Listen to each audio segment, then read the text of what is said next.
The sound still haunts me. Even now, 30 years later, I can close my eyes and hear that tiny, desperate cry echoing from beneath the old wooden floorboards of my childhood home.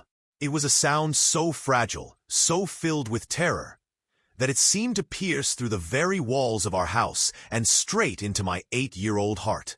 I remember pressing my ear against the cold kitchen floor, listening to that helpless mewing, and feeling something break inside me. Something that would never quite heal the same way again. That autumn morning changed everything, not just for me, but for an elderly man who lived 3 houses down. A man we barely knew but who would become the hero of the story.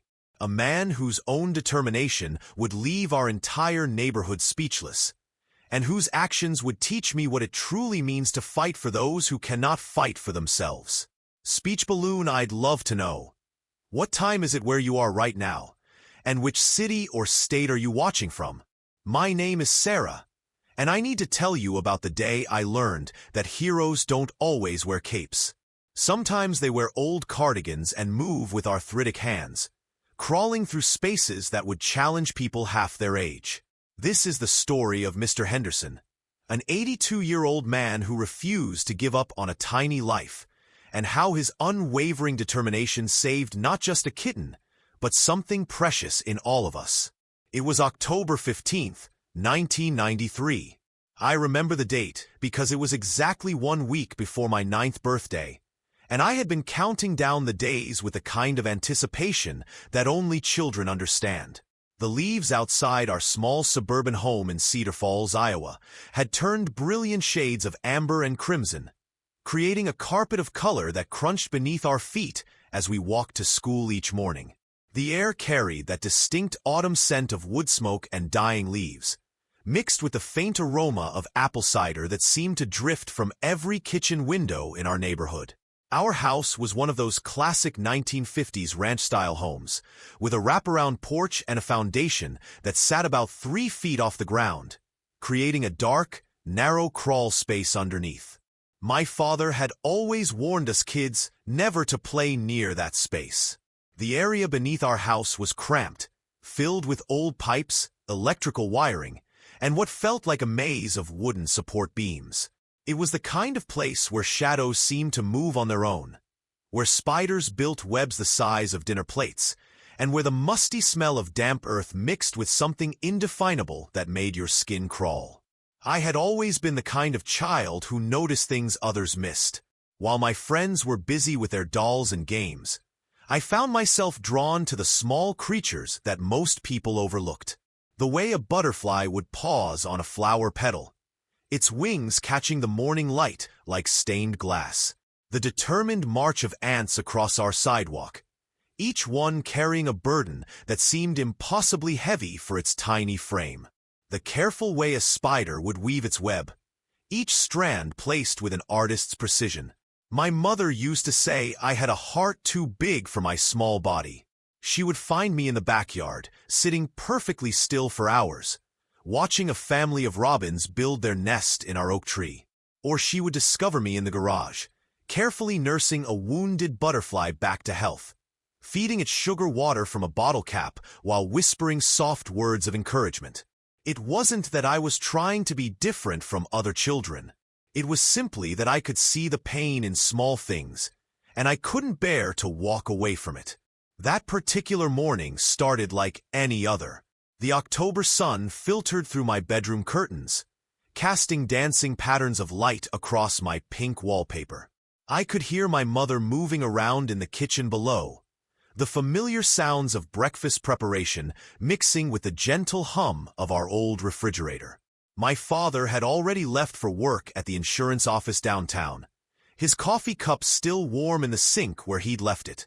I was getting ready for school, pulling on my favorite sweater, a soft blue cardigan that my grandmother had knitted for me the previous Christmas, when I heard it. At first, I thought it might be the wind whistling through the eaves of our house, or perhaps the neighbor's cat calling to its kittens. But as I paused to listen, pressing my ear against my bedroom wall, I realized this sound was different. It was coming from below, from somewhere beneath our house. The cry was so small, so pitiful, that it made my chest ache. It was the sound of something young and terrified, calling out for help that might never come. I dropped my school bag and ran downstairs, taking the steps 2 at a time, my heart pounding with a mixture of excitement and dread. "Mom," I called out as I burst into the kitchen, "there's something under our house." Something that sounds hurt. My mother, Patricia, was a woman of infinite patience and kindness, but she had learned to be cautious about my tendency to bring home every wounded creature I encountered. She looked up from the egg she was scrambling, her brown hair catching the morning light streaming through our kitchen window. Her expression was a mixture of concern and gentle skepticism. "Honey," she said, wiping her hands on her apron, "are you sure it's not just the neighbor's cat? Mrs. Johnson's tabby likes to hunt mice under there sometimes." But I knew this was different.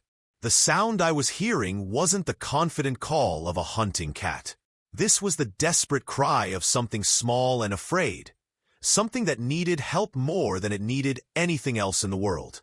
I grabbed my mother's hand and pulled her toward the kitchen window that looked out over our backyard.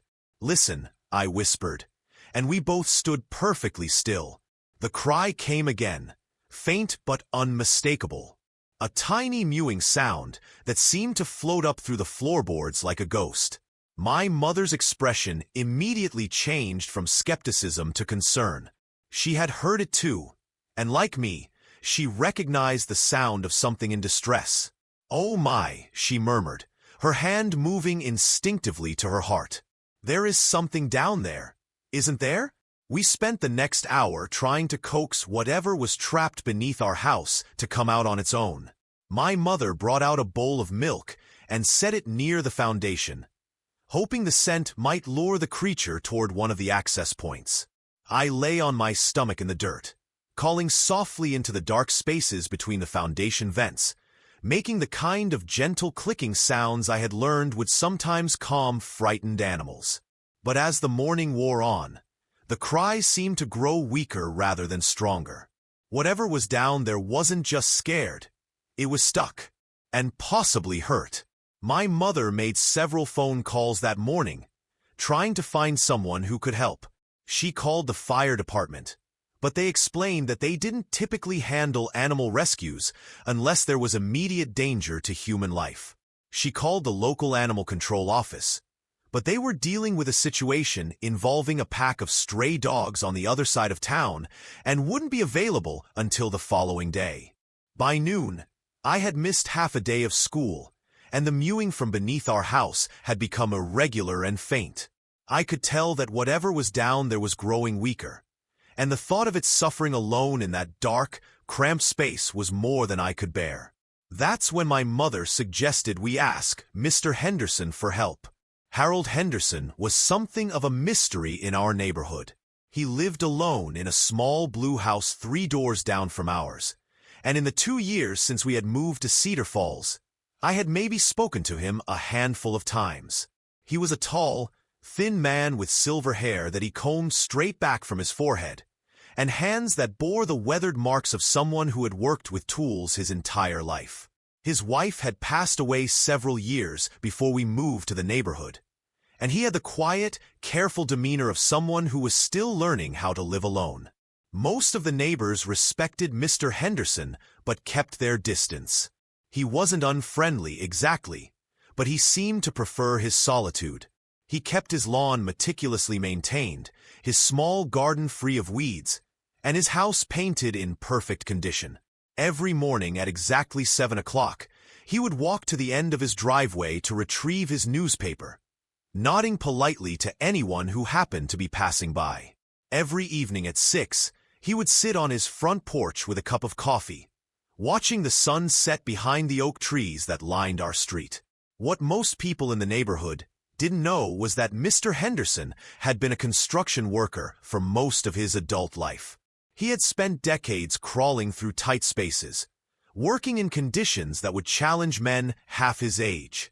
He understood the architecture of old houses, knew how to navigate the maze of pipes and beams that lay hidden beneath their floors. If anyone could help us reach whatever was trapped under our house, it would be him. My mother and I walked down the sidewalk to his house, fallen leaves crunching beneath our feet. The afternoon sun cast long shadows across his perfectly maintained lawn, and I could smell the distinct scent of autumn in the air. That mixture of wood smoke, dried leaves, and the faint sweetness of apples that seemed to define October in Iowa. Mr. Henderson answered the door on the second knock, wearing a gray cardigan over a white button-down shirt and dark slacks that looked like they had been pressed that morning. His pale blue eyes, magnified slightly by wire-rimmed glasses, moved from my mother's face to mine with the careful attention of someone who was accustomed to really listening when people spoke. "Mrs. Patterson," he said, nodding politely to my mother. "Sarah." His voice was soft but clear, with a slight rasp that comes with age. "What can I do for you today?" My mother explained our situation, describing the sounds we had been hearing and our failed attempts to help whatever was trapped beneath our house. As she spoke, I watched Mr. Henderson's expression carefully.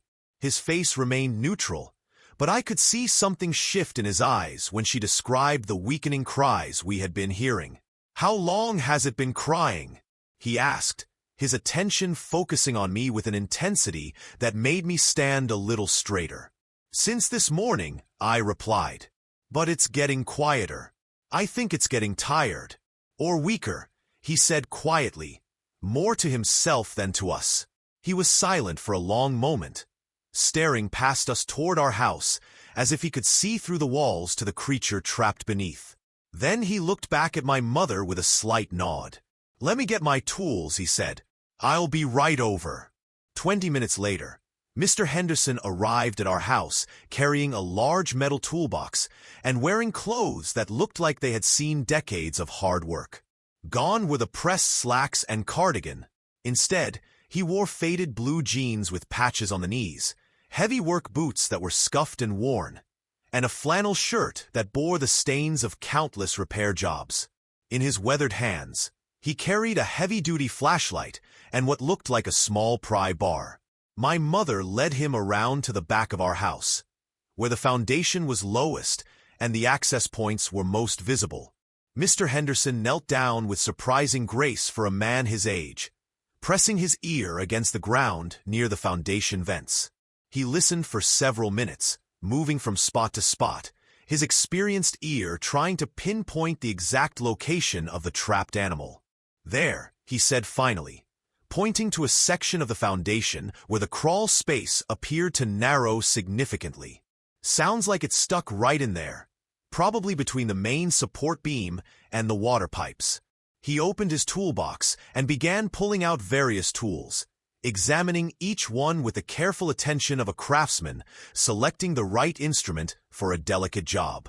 A small crowbar, a collapsible shovel, a coil of rope, a pair of heavy work gloves that looked like they had protected his hands through decades of difficult work. "Mr. Henderson," my mother said, her voice filled with concern, "are you sure you should be crawling under there? That space is awfully tight." And he looked up at her with a gentle smile, the first real smile I had seen from him since we had met. "Ma'am," he said, "I've been crawling through spaces like this since before you were born. I may be old, but I'm not dead yet." He stood up slowly, brushing the dirt off his knees, and looked down at me with those pale blue eyes. "Sarah," he said, "I need you to listen very carefully. I'm going to go under your house and try to find whatever is stuck down there. While I'm doing that, I need you to keep talking to it, okay? Keep your voice soft and gentle, but make sure it can hear you. Sometimes a scared animal will move toward a human voice, and that might help me find it." I nodded solemnly, understanding that I had been given an important job. Mr. Henderson gathered his tools and walked over to the foundation vent that was closest to where we had heard the strongest cries. He knelt down and began using his crowbar to carefully remove the metal grating that covered the opening. The space revealed behind the grating was dark and uninviting. It looked like a tunnel leading into the earth itself, disappearing into shadows that seemed to swallow the afternoon light. I could smell the musty odor of damp soil and old wood, mixed with something else that made my stomach clench with worry. Mr. Henderson turned on his flashlight and aimed it into the opening. The beam revealed a cramped space filled with pipes, electrical conduits, and wooden support beams that created a maze of obstacles. It was the kind of space that would be challenging for someone my size to navigate, let alone a man in his 80s. "All right," he said, more to himself than to us. "Let's see what we're dealing with." He sat down on the ground and began to work his way feet first into the opening. I watched in amazement as this elderly man, who moved with careful deliberation when he walked, somehow managed to maneuver his entire body into that narrow space. His shoulders disappeared into the darkness, then his head, until only his legs were visible, sticking out from beneath our house like something from a strange dream. For several minutes, we could hear him moving around beneath the floorboards, the sound of his body sliding across the dirt mixed with the occasional scrape of his tools against the wooden beams. His flashlight created moving patterns of light that showed through the gaps in our kitchen floor, casting dancing shadows that made the whole house feel alive. "Sarah," his voice called out from beneath us, muffled but still clear. "Start talking to it. I think I can hear it, but I need to get closer." I lay down on my stomach next to the foundation opening, pressing my face as close to the ground as I dared. "Here, kitty," I called softly into the darkness. "Here, baby. We're going to help you. You don't have to be scared anymore." The response was immediate, a weak but hopeful mewing that seemed to come from somewhere deep beneath the center of our house. It was the sound of something that had been calling for help for hours, and had finally heard a friendly voice calling back. "I've got it," Mr. Henderson's voice called out, though it sounded strained now, as if he were exerting himself significantly. "It's a kitten. Looks like it's maybe 8 or 10 weeks old. Got itself wedged between a water pipe and a support beam. Scared little thing." For the next hour, I lay on that cold ground, talking continuously to the trapped kitten while Mr. Henderson worked to free it. I told it about my bedroom, about the soft blanket on my bed where it could sleep safely. I described the sunny spot by our kitchen window where it could watch the birds in our backyard. I promised it warm milk and gentle hands, and a life where it would never have to be afraid again. Meanwhile, beneath our house, Mr. Henderson was performing what could only be described as a miracle of determination and skill. The space he was working in was so tight that he could barely lift his head, and so narrow that he had to twist his body into uncomfortable positions just to reach the trapped kitten. His flashlight revealed a tiny orange and white tabby, its fur matted with dirt and its eyes wide with terror, wedged so tightly between the pipe and beam that it couldn't move forward or backward. The kitten had apparently been chasing something, probably a mouse or small bird, and had become stuck when it tried to squeeze through a gap that was just slightly too small for its body. The more it had struggled, the more tightly wedged it had become, until it was completely trapped, unable to move in any direction. Mr. Henderson realized that simply pulling on the kitten would likely injure it, and possibly injure him as well in such a confined space. Instead, he began the slow, careful process of using his tools to create more room around the trapped animal. Working by flashlight, lying on his stomach in the dirt, he used his small pry bar to carefully adjust the position of a loose board that was contributing to the kitten's entrapment. The work was exhausting, especially for a man his age. Every few minutes, he would have to stop and rest. His breathing labored from the physical exertion and the stress of working in such a confined space. But each time I thought he might give up, I would hear him talking softly to the kitten, his voice gentle and encouraging. "It's okay, little one," he would murmur. "We're going to get you out of there. Just hold on a little bit longer." As the afternoon wore on, a small crowd began to gather in our backyard. Mrs. Johnson from next door came over to see what was happening, followed by the Miller family from across the street. Soon, Nearly a dozen neighbors were standing around, watching this extraordinary scene unfold. An elderly man, covered in dirt and cobwebs, refusing to give up on a creature most people would have written off as a lost cause. Some of the neighbors offered to help, but Mr. Henderson politely declined. The space was too small for more than one person, he explained, and he had already figured out the layout of the obstacles beneath our house. Adding another person would just complicate things and might actually put the kitten in more danger. As the sun began to set, casting long shadows across our backyard, Mr. Henderson finally made his breakthrough. Using his pry bar as a lever, he managed to shift the support beam just enough to create a gap large enough for the kitten to squeeze through. The moment the kitten felt the pressure ease, it scrambled toward the sound of Mr. Henderson's voice, finally free from the trap that had held it for most of the day. "I've got her," his voice called out from beneath the house, and for the first time since that morning, his voice carried a note of triumph. "She's okay. Scared and dirty, but okay." The crowd of neighbors burst into spontaneous applause as Mr. Henderson began the slow process of backing out of the crawl space. He emerged feet first, covered from head to toe in dirt, cobwebs, and what looked like several decades' worth of dust and debris. His clothes were torn, his hair was full of dirt, and his glasses were so smudged he could barely see through them. But in his gentle hands, he held the most beautiful little creature I had ever seen. The kitten was tiny, probably no more than 2 pounds, with orange and white fur that was matted and dirty, but still showed signs of the beautiful pattern it would display once it was clean and healthy. Her eyes were bright green, wide with fear, but also with a spark of intelligence that suggested she understood that she was finally safe. She was trembling, whether from cold or fear or exhaustion, and she mewed softly when she saw all the faces looking down at her. Mr. Henderson stood up slowly, his joints protesting after spending hours in cramped positions, and gently placed the kitten in my waiting hands. The moment I felt her small, warm body against my palms, I knew that my life had changed forever.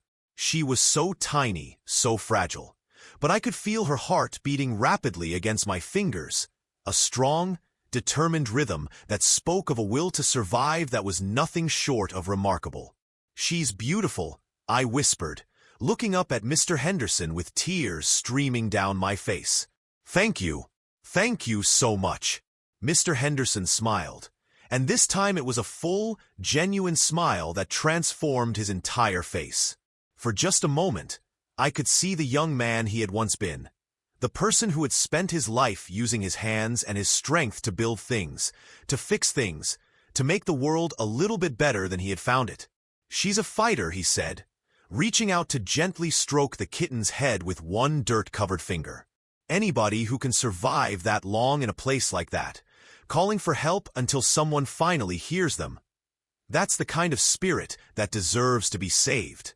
The neighbors began to disperse as the sun set, each one stopping to congratulate Mr. Henderson on his rescue effort and to get a closer look at the tiny kitten.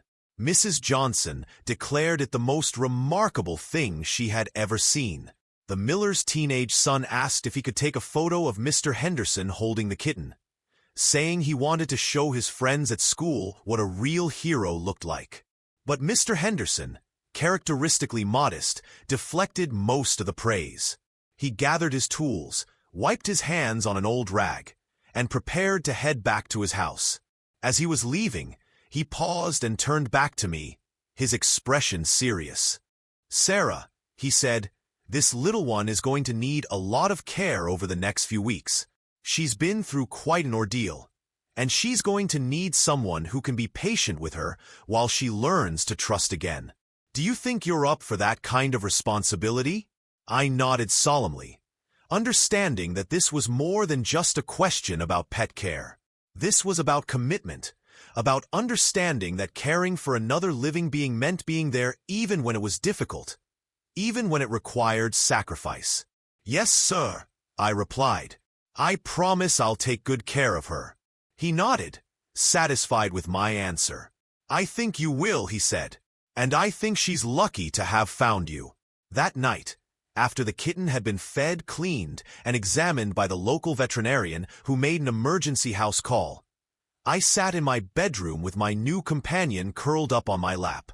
She had already shown remarkable resilience, eating hungrily and purring softly as I gently brushed the remaining dirt from her fur. I named her Hope because that's what she represented to me. Proof that even in the darkest, most frightening situations, there was always reason to believe that help would come. That someone would care enough to crawl through the darkness, to endure discomfort and risk, to make sure that no creature had to suffer alone. But as I sat there in the quiet of my room, I realized that the real lesson of that day wasn't about the kitten's rescue. It was about Mr. Henderson, and what I had learned from watching him work. I had seen a man who could have easily said that the situation was too difficult, too risky, too much trouble for an elderly person to handle. I had watched someone who had every excuse to walk away, who had already done his share of difficult work in his lifetime, who owed nothing to a scared kitten or to neighbors he barely knew. Instead, I had witnessed something extraordinary. A person who simply could not walk away from another creature's suffering. Not because it was easy, not because he expected recognition or reward, but because his heart would not allow him to do anything else. Over the following weeks, as Hope grew stronger and more confident, Mr. Henderson became a regular visitor to our house. He would stop by every few days to check on her progress, often bringing small gifts, a new toy, a soft blanket, or sometimes just a small treat that he thought she might enjoy. During these visits, I began to learn more about the man who had saved Hope's life. He told me stories about his late wife, Margaret, who had shared his love for animals and had always insisted that their home be open to any creature that needed help. He showed me photos of the various cats and dogs they had rescued over the years, each one a testament to their belief that every life had value, no matter how small or seemingly insignificant. He also began teaching me about the practical aspects of animal care, how to recognize signs of illness, how to create a safe environment for a growing kitten, how to understand the subtle ways that animals communicate their needs and feelings.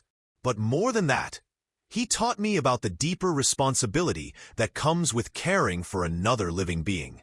An animal doesn't choose to depend on you.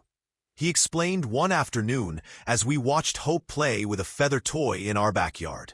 When you take on the responsibility of caring for a creature, you're making a promise that goes beyond just feeding and shelter. You're promising to be there when they're scared, to comfort them when they're hurt, to never give up on them even when things get difficult. As autumn turned to winter, Hope grew from a frightened, trapped kitten into a confident, playful young cat.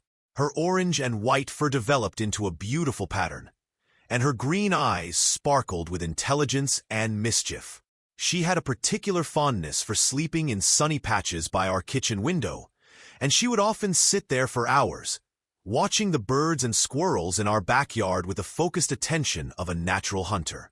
But perhaps more importantly, Hope seemed to understand that she had been saved. She never took her safety for granted, never became complacent about the love and care she received. She had a way of looking at people, especially Mr. Henderson, with an expression that seemed to say, "Thank you," in the most profound way possible. The real transformation, however, was in Mr. Henderson himself. The quiet, solitary man who had lived alone for years began to emerge from his shell. He started joining our family for dinner once a week, sharing stories and laughter around our kitchen table. He began taking daily walks with Hope and me, showing us hidden corners of the neighborhood that I had never noticed before. Most significantly, he began volunteering at the local animal shelter, using his construction skills to help build better facilities for the animals and his gentle manner to help socialize scared or traumatized creatures. The staff at the shelter quickly recognized his gift for working with difficult cases, and they began calling him whenever they had an animal that seemed beyond help. One evening in early December, as snow was beginning to fall outside our kitchen window, Mr. Henderson sat at our table with Hope purring contentedly in his lap.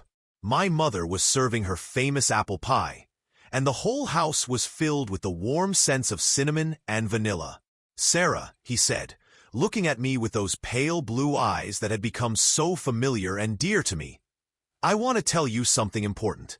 He paused, stroking Hope's fur with his weathered hands, and I could see that he was choosing his words carefully.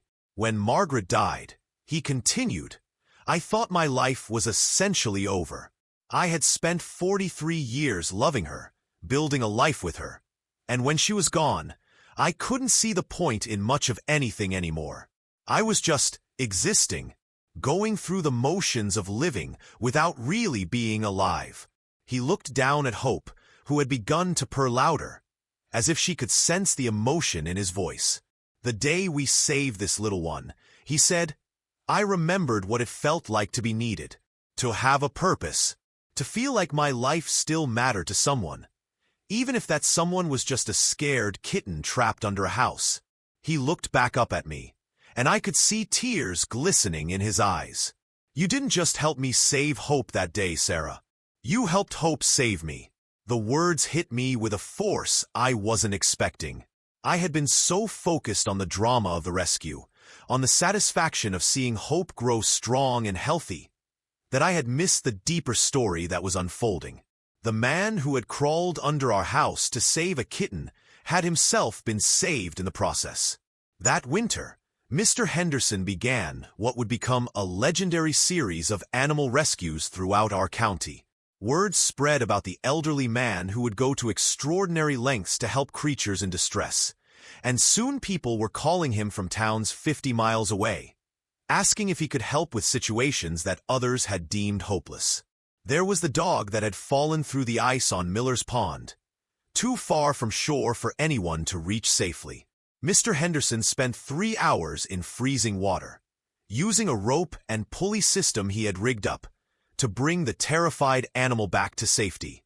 There was the family of raccoons that had taken up residence in the chimney of the old Peterson house, with the babies too small to climb out on their own. Mr. Henderson spent an entire weekend carefully removing bricks from the chimney structure, creating a safe passage for the family to escape. There was the injured hawk that had been hit by a car and was hiding in a culvert beneath the highway, too scared and hurt to come out on its own. Mr. Henderson crawled nearly a quarter-mile through that dark, cramped space, emerging hours later with the bird carefully wrapped in his jacket. Each rescue was different, each one presenting its own unique challenges and dangers. But Mr. Henderson approached every situation with the same methodical determination he had shown the day he saved Hope. He would study the problem, gather the right tools, and then simply refuse to give up until the job was done. The local newspaper began running stories about his rescues, dubbing him the Animal Angel of Cedar Falls. But Mr. Henderson was uncomfortable with the attention and the praise. He insisted that he was just doing what anyone would do, that he was simply using skills he had learned over a lifetime of construction work. But I knew better. I had watched him work, had seen the way he approached each rescue not as a job to be completed, but as a sacred trust. Every animal he saved was treated with the same gentle care, the same patient dedication, regardless of whether it was a valuable purebred or a common stray. As Hope grew into her second year, she developed a remarkable ability to sense when other animals were in distress. She would become restless and agitated whenever there was an injured or frightened creature nearby, pacing back and forth and vocalizing in a way that seemed designed to get our attention. My mother joked that Hope had become Mr. Henderson's assistant, and in many ways, that was exactly what happened. The two of them would spend hours together, with Hope riding in the passenger seat of Mr. Henderson's old pickup truck as they responded to calls for help throughout the county. Hope seemed to understand her role in these missions. She would remain calm and quiet during the actual rescue work, but she had an uncanny ability to comfort traumatized animals once they had been brought to safety. I watched her curl up next to injured dogs twice her size, purring softly as they recovered from their ordeals. I saw her gently touch noses with terrified cats, somehow communicating that they were safe now, that the scary part was over. It was during one of these rescues that I truly understood the depth of the bond that had formed between Mr. Henderson and Hope, and the extent to which that day under our house had changed all of our lives. A family of feral cats had been living in an abandoned building on the outskirts of town, and when the building was scheduled for demolition, someone called Mr. Henderson to see if he could help relocate them. The job was complicated by the fact that the cats were completely wild, having had little or no positive contact with humans, and they were terrified of any attempt to approach them. Mr. Henderson spent days observing the cats, learning their routines and identifying the safest approach. But when the time came to actually capture them, it was Hope who made the difference. She seemed to understand that these cats spoke her language in a way that humans never could, and she served as an intermediary, approaching the feral cats and somehow convincing them that the humans were there to help, not to harm. One by one, the feral cats allowed themselves to be gently captured and relocated to a safe area outside of town where they could continue to live as they chose, but without the threat of demolition hanging over them. It was a delicate operation that required patience, skill, and an understanding of animal behavior that went far beyond technical knowledge. Watching Mr. Henderson and Hope work together that day, I realized that I was witnessing something more than just animal rescue. I was seeing a perfect example of how compassion creates its own kind of intelligence, how the act of caring for others develops skills and insights that can't be taught in any classroom or learned from any book. As I grew older and eventually left Cedar Falls for college, I carried with me the lessons I had learned from that autumn day when I was 8 years old.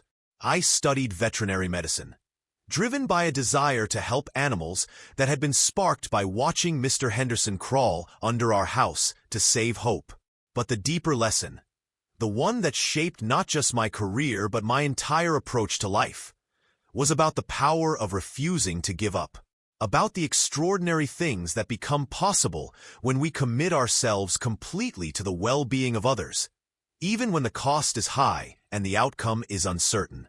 Mr. Henderson lived to be 94 years old, and he never stopped answering calls for help. Even in his final years, when his body had grown frail and his movements had slowed, he continued to find ways to help animals in need. If he could no longer crawl under houses or climb into trees, he would use his knowledge and experience to guide younger volunteers, teaching them the skills they needed to continue his work. Hope lived to be 17, which is quite old for a cat, and she remained Mr. Henderson's constant companion until the very end. She seemed to understand that her job was to take care of him just as he had once taken care of her, and she rarely left his side during his final months. When Mr. Henderson passed away peacefully in his sleep one winter morning, Hope was curled up next to him, purring softly. The veterinarian who examined her afterwards said that she appeared to be in perfect health, but she simply seemed to have decided that her work was done. She passed away quietly 3 days later, as if she had been waiting only long enough to make sure that Mr. Henderson was safely on his way to whatever comes next. Today, 30 years after that October morning when I first heard Hope's frightened cries from beneath our house, I work as a veterinarian specializing in wildlife rescue and rehabilitation. My clinic is located in the building that was once Mr. Henderson's house, which I purchased from his estate specifically so that his legacy of compassion could continue in the place where he had lived and worked for so many years. Above the entrance to the clinic, there's a plaque that reads, "In memory of Harold Henderson and Hope, who taught us that no creature is too small to save and no effort too great when made with love." But the real memorial to Mr. Henderson isn't made of bronze or stone. It's in the hundreds of animals that have been saved by people who learned from his example. It's in the volunteers who staff our rescue operations, many of whom first heard about our work through stories of the elderly man who crawled under a house to save a kitten. It's in the understanding that heroism isn't about grand gestures or dramatic moments captured by cameras. Sometimes it's about an elderly man with arthritic hands who refuses to let a frightened creature suffer alone in the darkness. Sometimes it's about the quiet determination to keep trying when everyone else has given up. And sometimes it's about recognizing that in saving others, we save something essential in ourselves. Every morning when I arrive at the clinic, I think about that October day when I was 8 years old, lying on the cold ground and calling softly to a trapped kitten while an elderly man worked tirelessly in the darkness below. I think about the lesson Mr. Henderson taught me about the power of compassion, about the way that caring for others can transform not just their lives, but our own. Hope taught me that even the smallest creatures have an indomitable will to survive, and that sometimes all they need is someone who cares enough to answer when they call for help. Mr. Henderson taught me that age is just a number when your heart is committed to doing what's right, and that the most important work we do in this life is often the work that nobody sees, the quiet acts of kindness that happen in the darkness and the silence. But perhaps the most important lesson I learned that day is that we are all connected, that the well-being of the smallest and most vulnerable among us is intimately connected to our own well-being. When we save others, we save ourselves. When we refuse to give up on those who cannot help themselves, we affirm something essential about what it means to be human. The sound of Hope's frightened cries still echoes in my memory, but now it's joined by thousands of other sounds. The contented purr of a cat recovering from surgery, the excited bark of a dog being reunited with its family, the gentle cooing of a bird learning to fly again after a wing injury. But let me tell you more about what happened in the years that followed, because the story of Mr. Henderson and Hope was just the beginning of something much larger than any of us could have imagined. 3 months after Hope's rescue, on a bitter February morning when the temperature had dropped to 20 below zero, Mrs. Patterson from 2 streets over called our house in tears.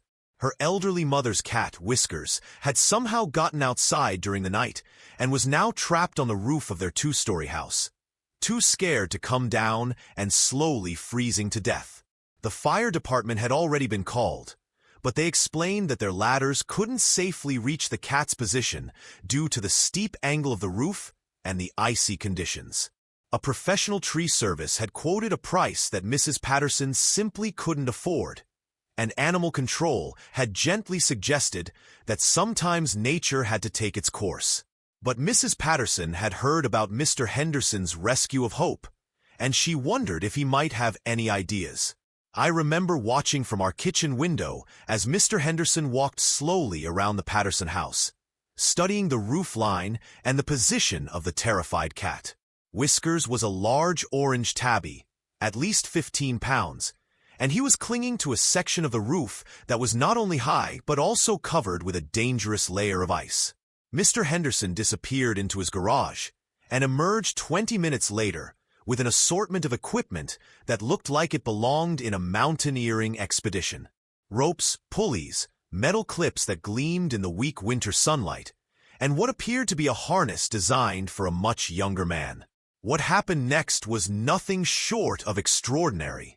Working with the methodical precision of someone who had spent decades solving complex mechanical problems, Mr. Henderson rigged up a rope and pulley system that allowed him to safely ascend to the roof despite the icy conditions. He moved slowly but confidently, testing each foothold and handhold before committing his full weight to it. The entire neighborhood came out to watch, despite the brutal cold. We stood there in our heavy coats and winter boots, breath visible in small clouds, watching this 82-year-old man perform what could only be described as a miracle of determination and skill.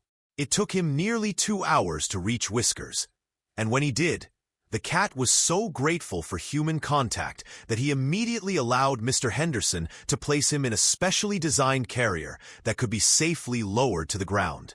But the most remarkable part of the rescue wasn't the technical expertise or the physical courage. It was the way Mr. Henderson talked to Whiskers throughout the entire ordeal, his voice calm and reassuring even as he navigated treacherous conditions that would have challenged someone half his age. "I'm coming, buddy," he called out as he climbed. I know you're scared, but we're going to get you down from there. Just hold on a little bit longer." When the rescue was complete and Whiskers was safely reunited with Mrs. Patterson's mother, the gathered neighbors burst into applause. But Mr. Henderson, characteristically modest, simply packed up his equipment and headed home, declining offers of hot coffee and warm food.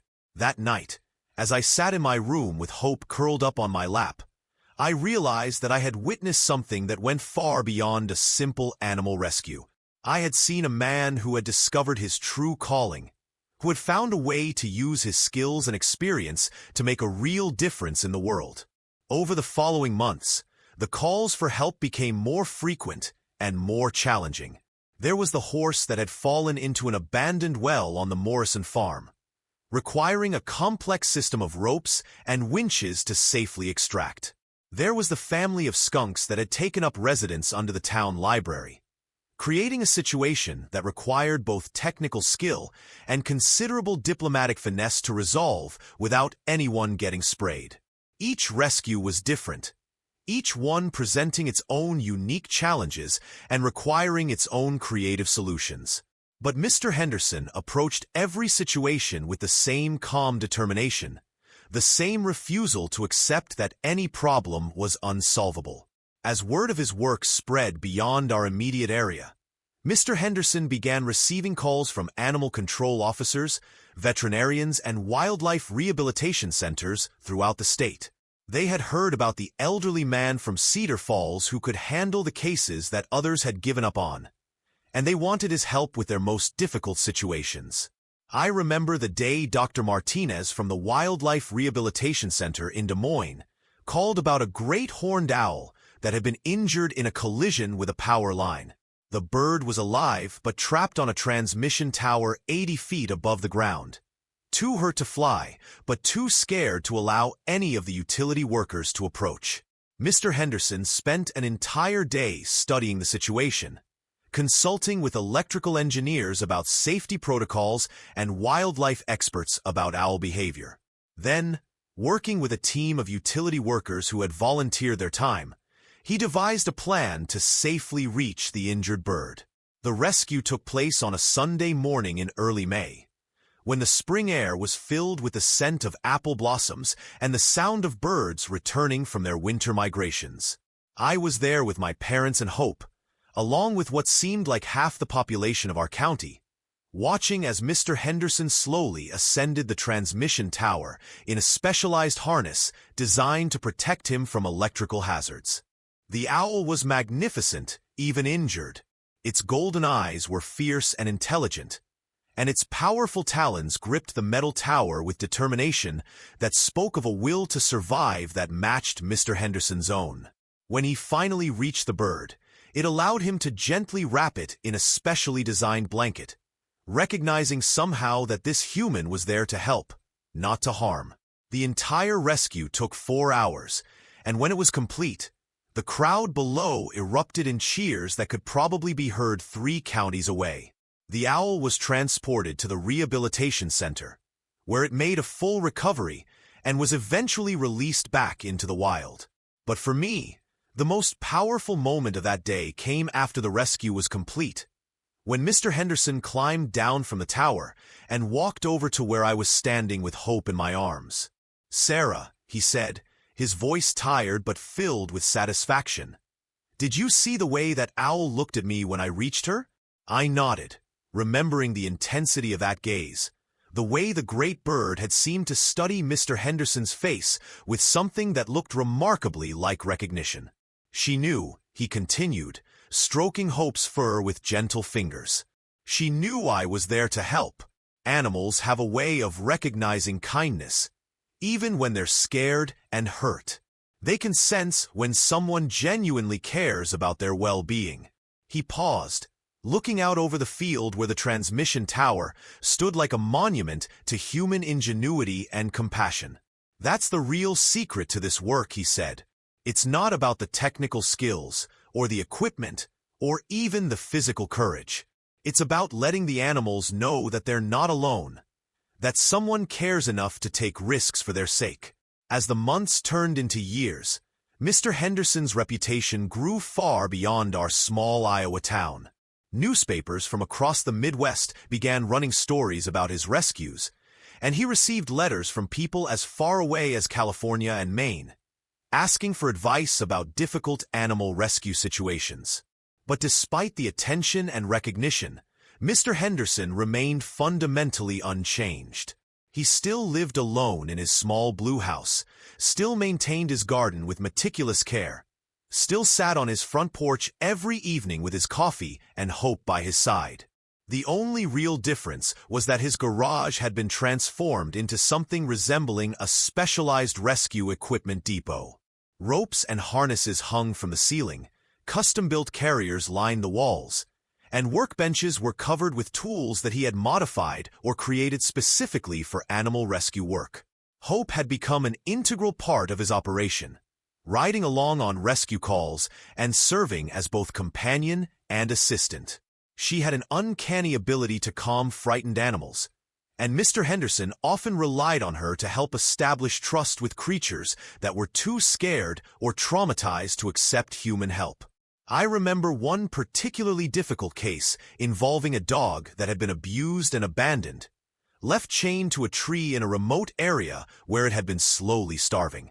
When the local animal control officers finally located the animal, it was so traumatized that it would attack anyone who tried to approach, even those who were clearly trying to help. Mr. Henderson spent 3 days with that dog, sitting just outside its reach, talking softly and offering food and water while Hope lay peacefully nearby. He never tried to force contact, never made any sudden movements that might be interpreted as threatening.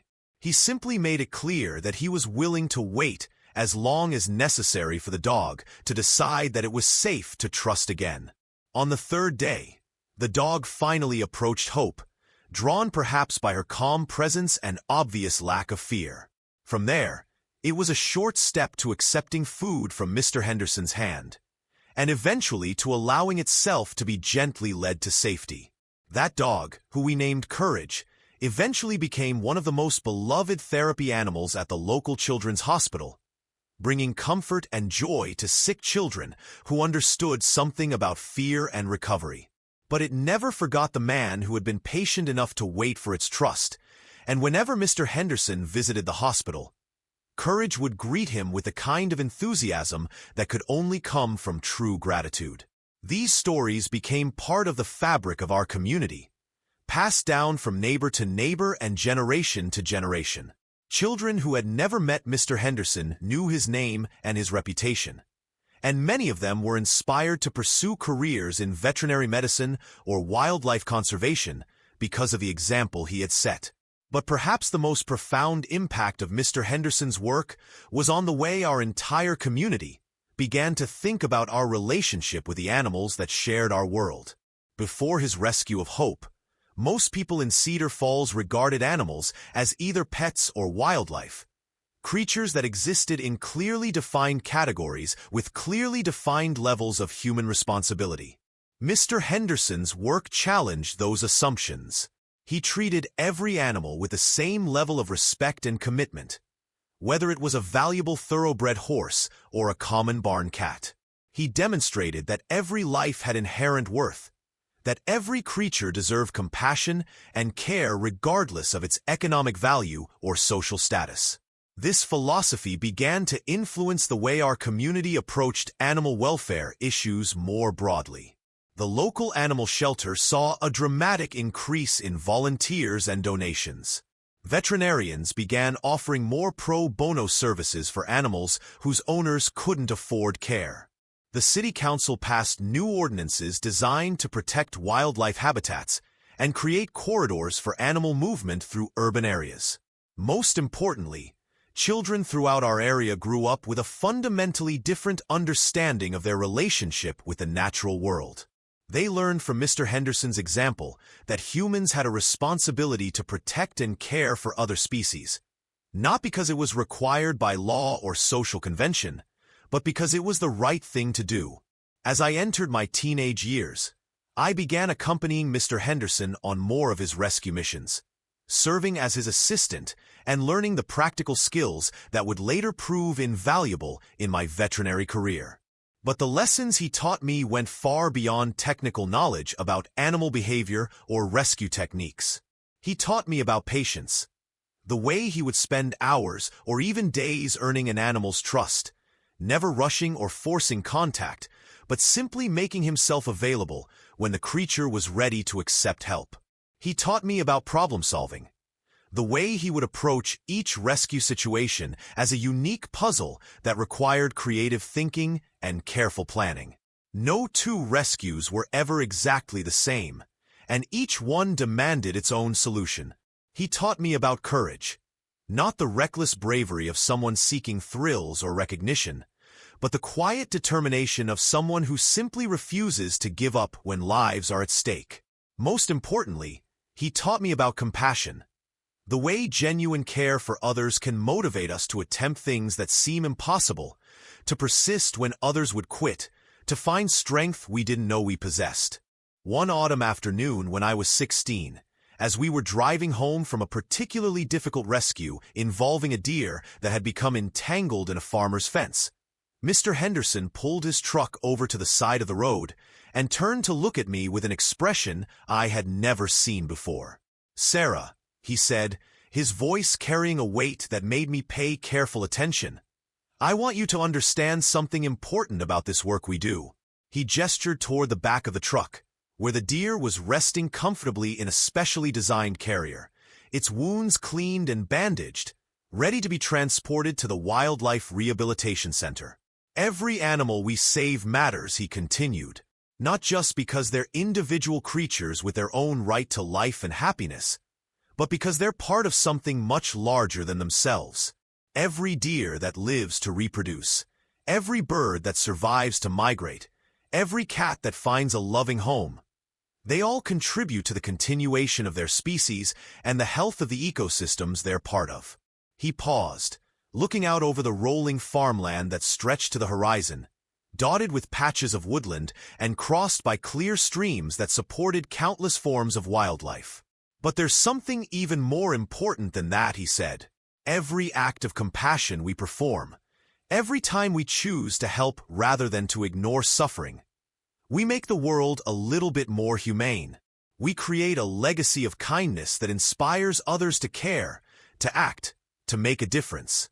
He looked back at me, and I could see tears glistening in his pale blue eyes.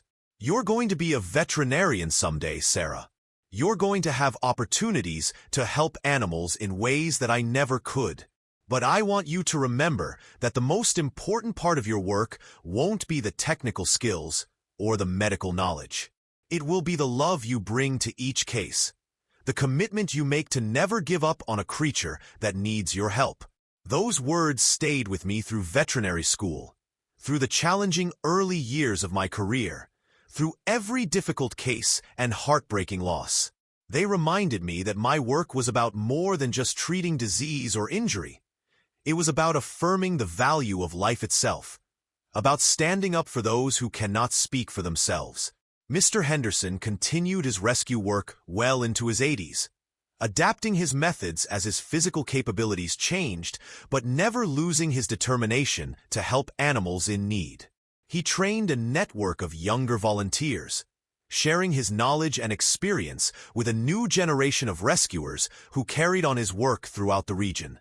Hope remained his constant companion through all those years, growing from a frightened kitten into a confident, intelligent cat who seemed to understand her role as Mr. Henderson's partner in his mission of compassion. She developed an almost supernatural ability to locate animals in distress, often alerting Mr. Henderson to situations that might otherwise have gone unnoticed. I remember one winter evening when Hope became extremely agitated, pacing back and forth in Mr. Henderson's living room and vocalizing in a way that immediately got his attention. Despite the late hour and the bitter cold, he trusted her instincts enough to bundle up and follow her outside. She led him directly to a storm drain 6 blocks away, where a family of stray cats had taken shelter from a blizzard, but had become trapped when ice blocked their exit. Without Hope's alert, those cats would certainly have frozen to death before morning. It was incidents like these that convinced many people in our community that Hope possessed some kind of special gift, an ability to sense suffering that went beyond normal feline instincts. But Mr. Henderson had a simpler explanation. She knows what it feels like to be helpless and afraid, he would say when people asked about Hope's remarkable abilities. She remembers being trapped under your house, calling for help that she wasn't sure would ever come. That memory makes her sensitive to the fear and desperation of other animals in similar situations.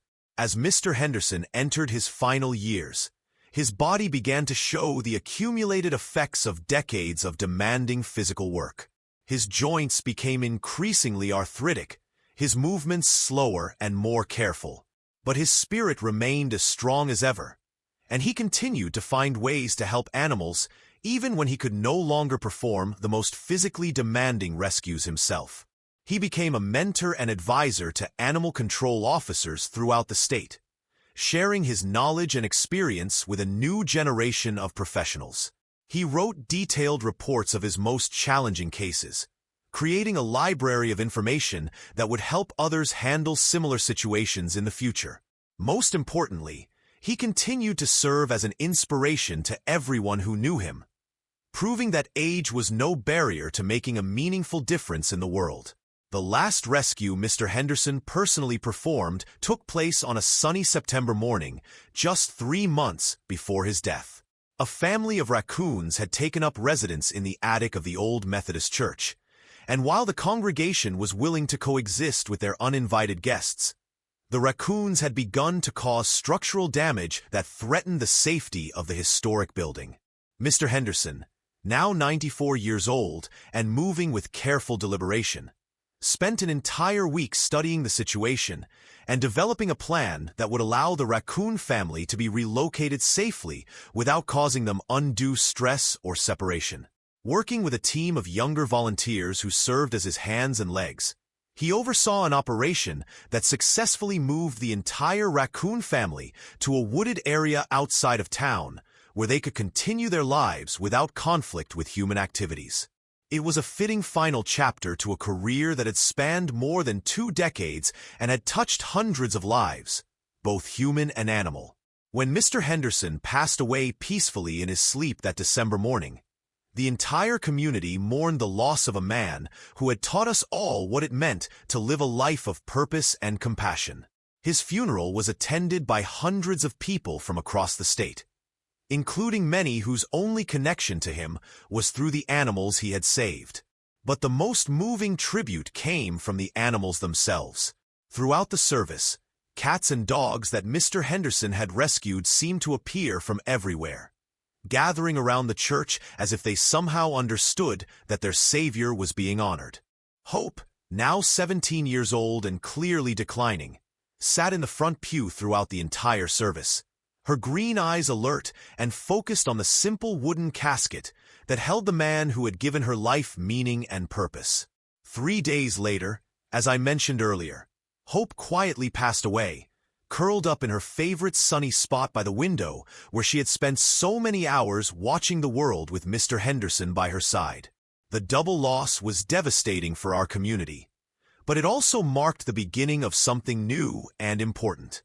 The Harold Henderson Animal Rescue Foundation was established within a month of his death, funded by donations from people whose lives had been touched by his work. The foundation's mission was simple: to continue Mr. Henderson's legacy by supporting difficult animal rescues throughout the Midwest and by training new generations of rescuers in the techniques and philosophy he had developed over his years of service. Today, the foundation operates rescue teams in 6 states, and its volunteers have saved thousands of animals using methods pioneered by Mr. Henderson. But more than that, the foundation serves as a living reminder of the difference one person can make when they commit themselves completely to the service of others. The building that now houses my veterinary clinic was purchased by the foundation and converted into a state-of-the-art facility that provides emergency medical care for rescued animals. In the lobby, there's a bronze statue of Mr. Henderson holding a small kitten, surrounded by plaques bearing the names of every animal his teams have saved. But the real memorial to Mr. Henderson's legacy isn't made of bronze or stone. It's in the young veterinarians who were inspired by his example to specialize in wildlife medicine. It's in the animal control officers who approach their work with the patience and compassion he demonstrated.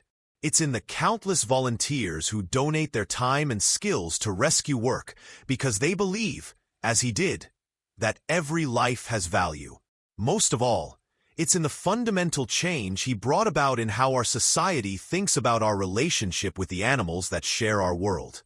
Before Mr. Henderson, animal rescue was often seen as the domain of professionals or specialists, something that required special training or equipment that was beyond the reach of ordinary people. Mr. Henderson proved that the most important qualification for rescue work wasn't technical expertise or physical strength. It was a heart that refused to accept suffering as inevitable. He showed us that ordinary people could accomplish extraordinary things when they were motivated by genuine compassion and supported by determination that wouldn't accept defeat. Every morning when I arrive at the clinic, I walk past that bronze statue and remember the 8-year-old girl who lay on cold ground one October morning, calling softly to a trapped kitten while an elderly man worked tirelessly in the darkness below. I think about how that single act of compassion set in motion a chain of events that transformed an entire community and inspired a movement that continues to this day. I think about Hope and how her frightened cries for help became a catalyst for something beautiful and lasting. I think about Mr. Henderson and how his refusal to give up on one small life became a testament to the power of human kindness.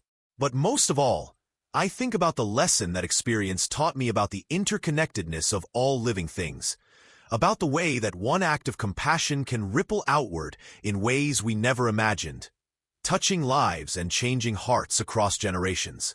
The sound of Hope's frightened cries still echoes in my memory, but now it's joined by thousands of other sounds.